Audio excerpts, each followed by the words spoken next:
আল্লাহর অধিকারগুলো আমাদের নিকটে যা পড়ে তার মধ্যে ১ নম্বর হচ্ছে আল্লাহর ইবাদত করা। আল্লাহর ইবাদত করতে হবে আপনাকে আমাকে। ইয়াবুদুহু ওয়ালা ইউশরিকু বিহি শাইআ। ১ম হক, ১ম অধিকার আল্লাহর যে আমরা আল্লাহর ইবাদত করব, অন্য কারো নয়।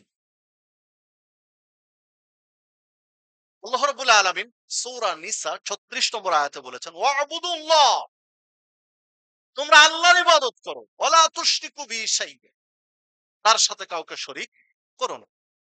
এটা আল্লাহর নির্দেশ, অর্ডার। আল্লাহ আদেশ করেছেন যে তোমরা আল্লাহর ইবাদত করো, কাউকে শরীক করো না। তাহলে ইবাদত তারই করতে হবে, অন্য কারো নয়। তার ইবাদত করার জন্যই আপনাকে আমাকে সৃষ্টি করা হয়েছে। ওমা খলাকতুল জিন্না ওয়াল ইনসা ইল্লা লিয়াবুদুন।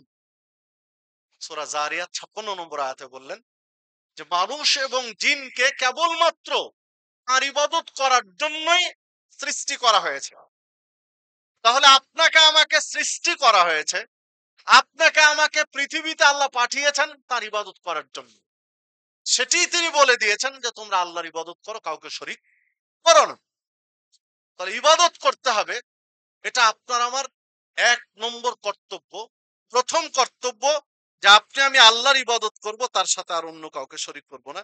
এটা আপনার আমার ১ নম্বর দায়িত্ব। সম্মানিত উপস্থিতি, দেখুন, তার ইবাদত করব না তো ইবাদতটা কার করব? ইবাদত তো তারই করতে হবে। তার করবেন না ইবাদত, তো কার ইবাদত করবেন? আল্লাহ রাব্বুল আলামিন যে নিয়ামত দিয়েছেন আপনাকে আমাকে, আপনার আমার উপরে যে রহম করেছেন, দয়া করেছেন, অনুগ্রহ করেছেন, তা আপনি আমি হিসাব করে শেষ করতে পারব না। আপনি আজকে জুমার সালাত পড়ে গিয়ে ১, ২, ৩ করে নোট করেন যে আপনার জীবনে আল্লাহর কতগুলো অনুগ্রহ রয়েছে। এই পর্যন্ত আপনি কতগুলো অনুগ্রহ ভোগ করেছেন।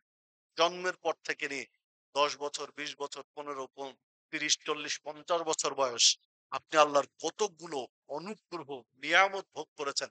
আপনি তালিকা করেন, শেষ করতে পারবেন? অসম্ভব। তিনি যদি একটু দয়া আপনার আমার উপর থেকে উঠিয়ে নেন, তার যে হেফাজত, অনুগ্রহ একটু যদি আপনার আমার থেকে উঠিয়ে নেন, তাহলে সব আপনার আমার জীবন এলোমেলো হয়ে যাবে। আপনার আমার জীবন তছনছ হয়ে যাবে। আপনি একটা বাইক ড্রাইভ করছেন, আল্লাহ রাব্বুল আলামিন যদি আমার উপর থেকে একটু অনুগ্রহটা তুলে নেন, মাত্র ১০ সেকেন্ডের জন্য আপনার চোখটা বন্ধ হয়ে গেল। বাইক চালাতে চালাতে, প্রাইভেট কার চালাতে চালাতে, একটা বাস চালাতে চালাতে ১৫ সেকেন্ডের জন্য চোখ বন্ধ হয়ে গেল। দেখেন, পুরো এলোমেলো হয়ে যাবে, জীবন তছনছ হয়ে যাবে। এটা কম বড় নিয়ামত আল্লাহ রাব্বুল আলামিনের জন্য। আল্লাহ রাব্বুল আলামিন আপনার আমার জন্য কম বড় নিয়ামত এটা। কি দিয়ে শুকরিয়া আদায় করবেন? দেখুন, এই যে বুক ভরা নিঃশ্বাস নিচ্ছি, অক্সিজেন গ্রহণ করছি,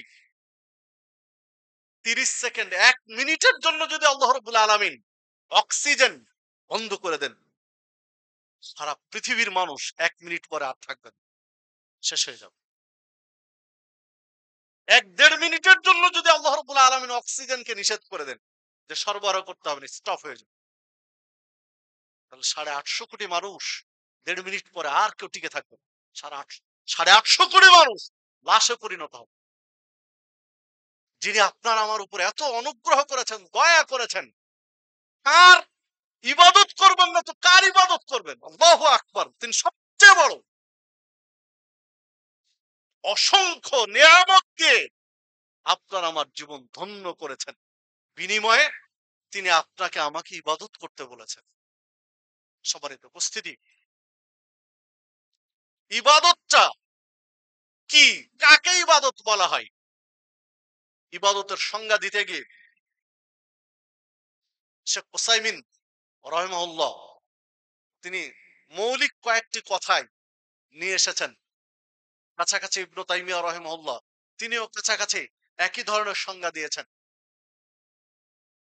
যে সকল কর্মের মাধ্যমে